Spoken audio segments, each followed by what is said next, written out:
Sa nakaraang video ay natapos tayo kung saan ang ating bida ay handa ng kaharipan ang kanyang ama na si Lord Ojong.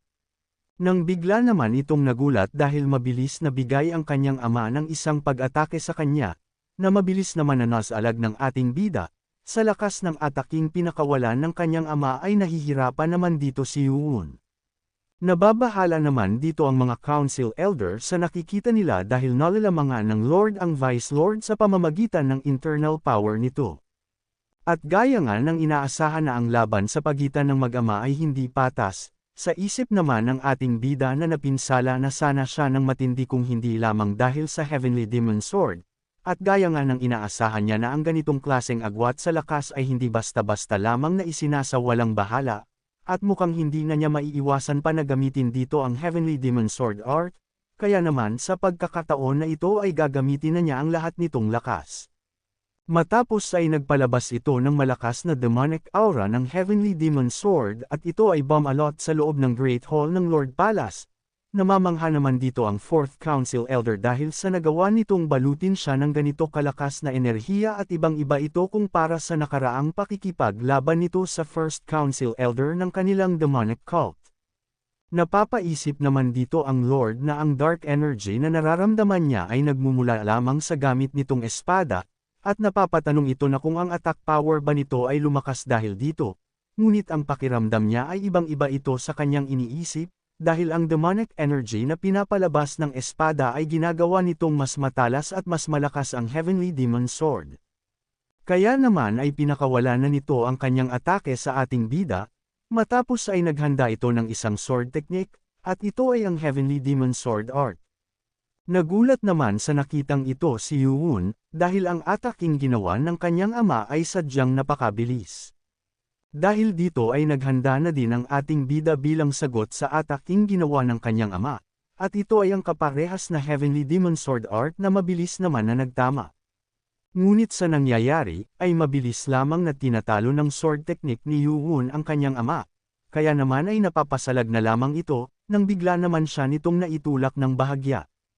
Sabi nito na kung ito ba talaga ang Heavenly Demon Sword Art na kanyang nabasa sa mga libro, at sa papaanong paraan nito nagagawang mapunan ng sapat na energy flow ito upang magamit.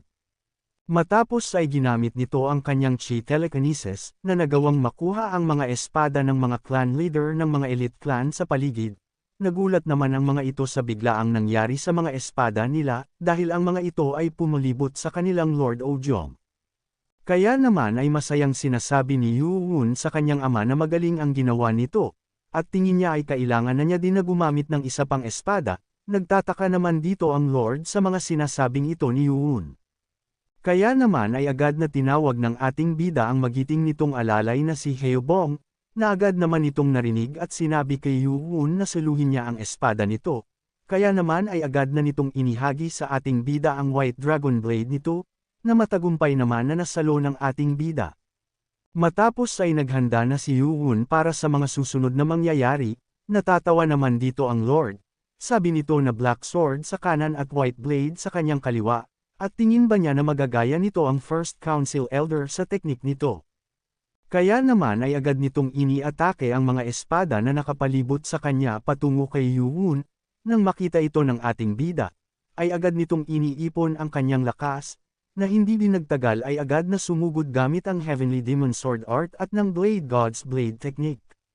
Matapos sa isa-isa nitong isinasawalang bisa ang atake ng bawat espada na patungo sa kanya, sa nangyayari ay nagulat naman ang Lord, dahil madali lamang itong binabasag ang bawat espada na kanyang inatake. Di naman makapaniwala ang Lord dahil ang bastardo na ito ay may kakayahang gamitin ang two-sword technique. Sa isip naman ni Yuun na nais niyang magpasalamat sa Grand Guardian, dahil tinuruan siya nito na ang lakas ng atake ng 7 swords ay hindi ganun kalakas. Matapos ay matagumpay na tinalo ni Yuun ang 3 sa mga espada nito, kaya naman sabi nito na kailangan na lang niyang wasakin ang 4 pa at makakaabante na siya sa kinaroroonan ng Lord. At nagpatuloy ang ating bida sa kanyang ginagawa, sa nangyayari ay hirap na ang Lord sa ginagawa nitong pag-atake kay Yuun, nang bigla naman itong may naramdamang kakaiba sa kanyang katawan. Sa nangyari ay bigla naman na napahinto ang mga espada sa pagkilos ng mga ito, kaya naman ay napaisip ito na ang koneksyon sa pagitan ng True Chi at ng Chi Controlling Sword Technique ay nasira. Masaya naman na pinagmamasdan ito ng mga Council Elder, sa isip nila ay ito ay dahil sa natamong pinsala ng Lord sa kanilang ginawang paglalakbay, at mukhang humihina na ang kanilang Lord. At kung magpapatuloy pa ang mga ganitong pangyayari ay sigurado na ang pagkapanalo ng Vice Lord, sa isip naman ni Yu Wun na ito na ang kanyang magandang pagkakataon upang umatake. Kaya naman habang may nangyayari sa Lord, ay agad naman na sumugod dito ang ating bida. Ngunit maya-maya pa, ay bigla nang nakabalik sa kamalayan ng Lord at biglang nagpalabas ng malakas na aura, matapos ay agad nitong iniangat ang malaking tipak ng bato patungo sa papasugod na si Yu Wun, sa nakita naman na ito ng ating bida ay bigla itong napahinto. Dahil dito ay kinabahan naman ang mga nakakakita sa mga pangyayari, matapos ay sinigawan naman ng Lord si Yu Wun at sinabi na huwag nitong susubukan pa na lumapit sa kanya, ngunit hindi naman ito pinakinggan ni Yu Wun bagkus ay inatake nito ang malaking bato na inihagi sa kanya ng Lord, matapos ay matagumpay naman niya na nadurog ang mga ito at nagawang makalapit sa harapan ng Lord. Ang ibang mga bato naman na nagawang mahati-hati ni Yu Wun ay napunta sa ibang nasa paligid. Kaya naman ay nagmamadali ang mga ito na atakihin din ng mga ito at sinabihan ang iba na agad nang magsialis ang mga ito sa loob. Sa kinaroroonan naman ng dalawa, ay agad na sumugod ang Lord sa papaataking si Yu Wun, sa nangyari ay sabay ang dalawa na sumugod sa isa't isa, at nagtama. Nang matapos ang ginawang pagsasabayan ng Lord at ng Vice Lord, ay napahinto naman ito dito. Dahil sa may nakikita itong kakaibang nangyayari sa kanyang espada at ito ay binabalot ng dark energy na pinakawalan ng ating bida, maya-maya pa ay binasag ng dark energy ng Heavenly Demon Sword ang espada nito. Nakita naman itong magandang pagkakataon ni Yu Wun upang gumawa ng isang panapos na pag-atake, kaya naman sinabi nito sa Lord na ang kanilang labanan ay dito na magtatapos. At inihanda na nito ang kanyang White Dragon Blade, na di din nagtagal ay inatake ito gamit ang Blade God's Blade Technique na matagumpay na sinalo ng Lord. Kitang-kita ang lakas na sinalong atake nito upang magawa nitong mapasigaw ng malakas. Sa nakita naman ng mga nasa loob ng Great Hall ay napanganga na lang ang mga ito. Namamangha naman dito ang mga elite clan leader. Sabi ng mga ito na nagawa pa din ng Vice Lord na makapagbigay ng ganito kalakas na pag-atake kahit na ang blade nito ay nakabaliktad ang talim na ginamit nitong pang-atake sa kanyang ama. Nang matapos ang ginawang atake ni Yu Wun sa Lord, ay napasukan naman ito ng dugo sa tindi ng pinsala na kanyang natamo, matapos ay ang buong silid ng Great Hall ay nagkaroon ng matinding katahimikan. Sa isip naman ng isang tao na nanunood na sa ganitong kalagayan ay ang Lord ay maari nang mamatay, ngunit ang bastardong Lord ay kailangan pa nila sa kanilang mga plano. Tinignan naman ni Yu Wun ang kanyang ama bilang paghahanda sa sunod na maari pa nitong gawin, sa nangyari ay hindi naman makapaniwala dito ang Lord.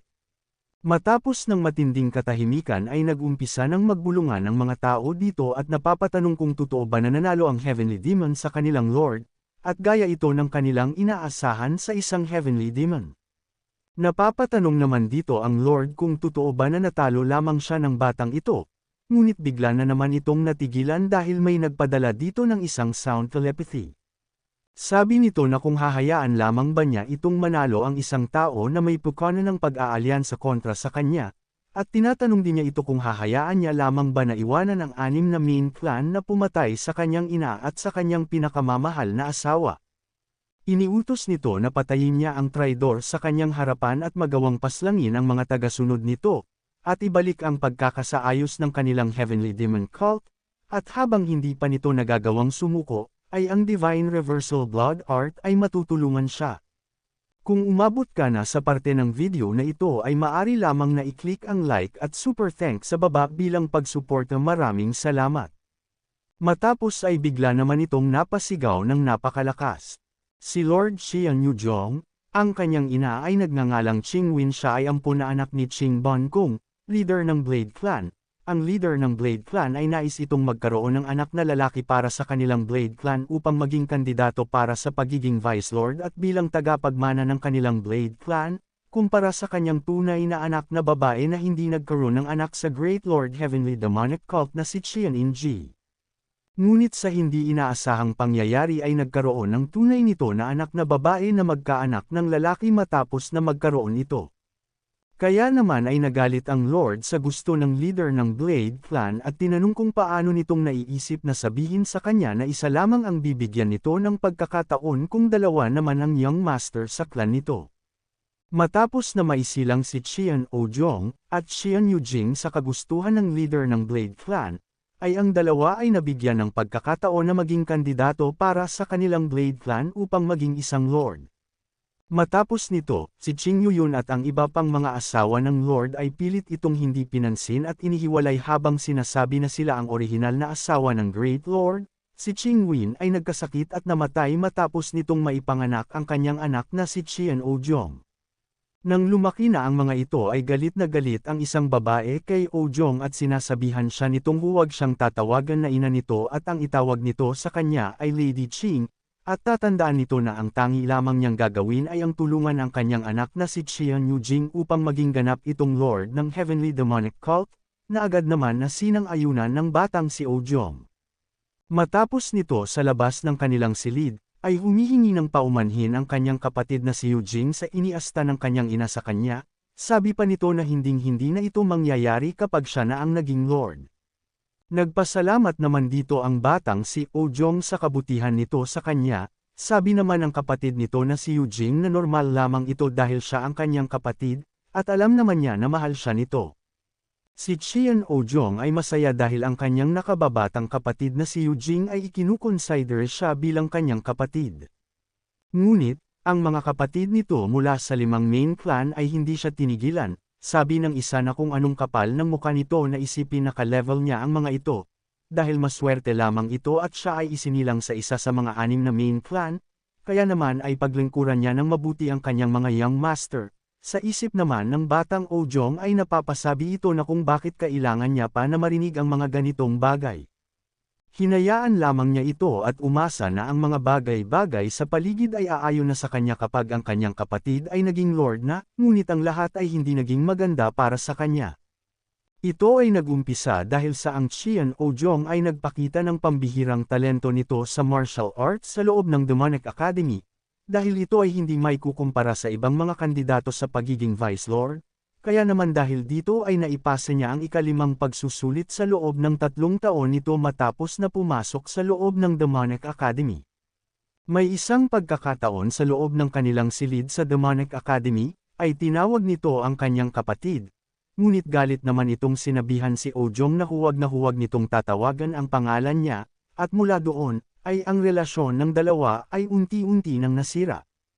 Matapos na malaman ni Qian Ojong ang pambihirang talento nito ay ang rason sa hindi magandang nangyayari sa relasyon nilang dalawa ng kanyang kapatid, ay nagdesisyon na ito na hindi na mag-ensayo pa at bigla itong nawala.